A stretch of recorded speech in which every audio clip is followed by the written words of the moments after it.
you some familiar parts because you guys are going to help me decide where we're going with this story. I'm going to point at said person. They're going to talk and talk and talk and talk till I take my hand away. Then they must stop, whether they're mid-sentence, mid-word, whatever. The next person I point to must continue on right where they left off. If I decide it was not where they left off, they are out of there. And I'm going to have you guys help me do that, okay?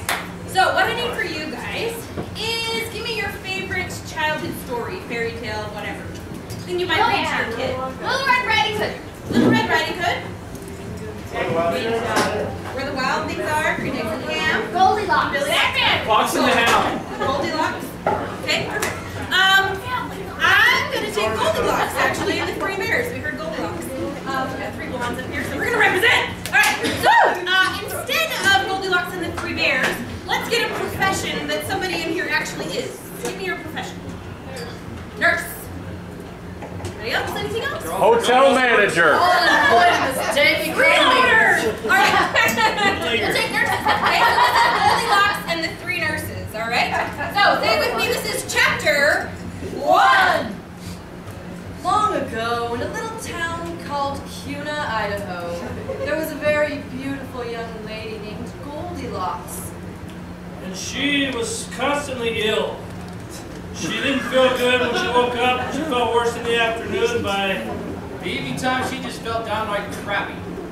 And one day, she wandered deliriously into Hypochondriacs Anonymous, where everyone there is going to feel good eventually when they get over it. And so she stood up there. She said, "Hi, my name is Goldilocks, and I'm not a hypochondriac, but there's something definitely wrong with me. Can you take a look at this? Oil on my face."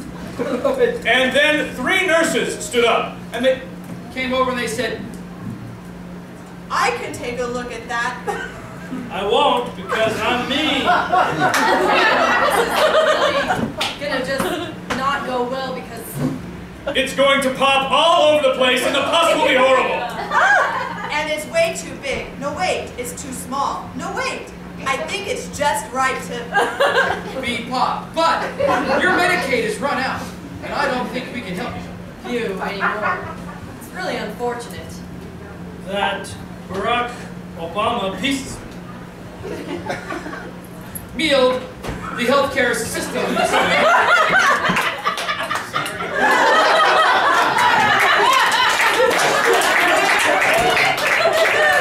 We're going to jump ahead a chapter now to Goldilocks and the three nurses. So this is chapter 2.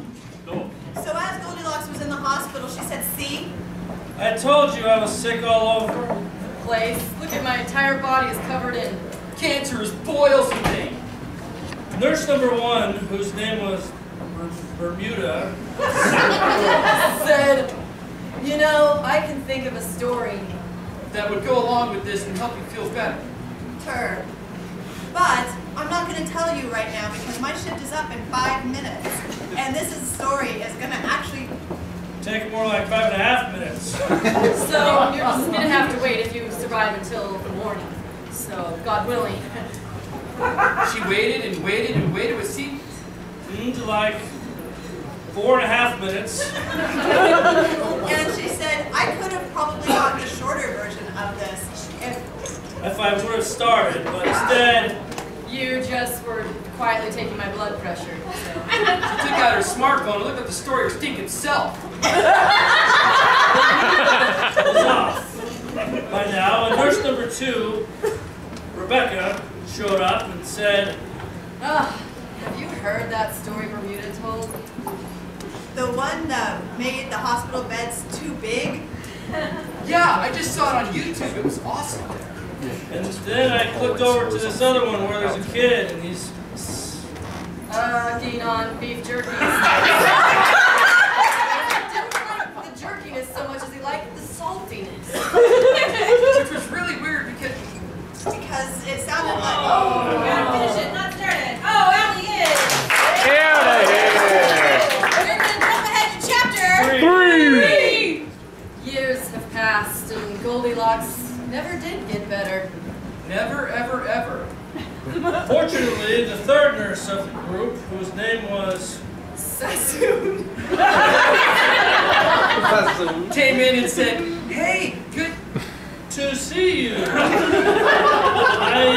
think I need to go to the bathroom." Because it's nice to have all this job security and bathroom insurance that I've got. It really pays off, time and time again. Especially when you got the runs. After concluding that business, she Went away for a time. Goldilocks really loved Sassoon. She was the best nurses ever. and she made some wicked hot porridge. That porridge made her feel so good. which oftentimes made her, just for a few moments, Feel like a queen of the world.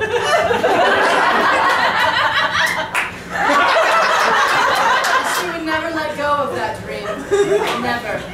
Goldilocks, she was The best hypochondriac that Sassoon had ever secretly medicated with. placebos made. from all natural herbs.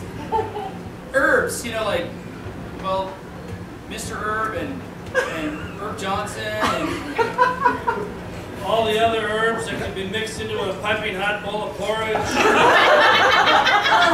Anyway, we digress. and they do digest.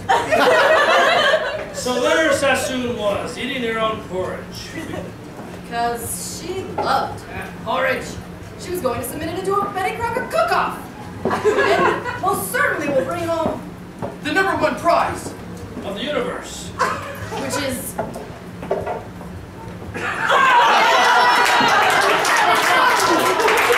Alright, this is the final chapter of Goldilocks and the Three Nurses.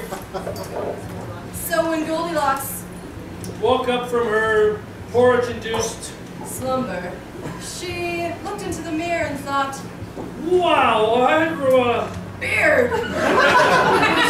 Looks super good, like mealy porridge and stuff.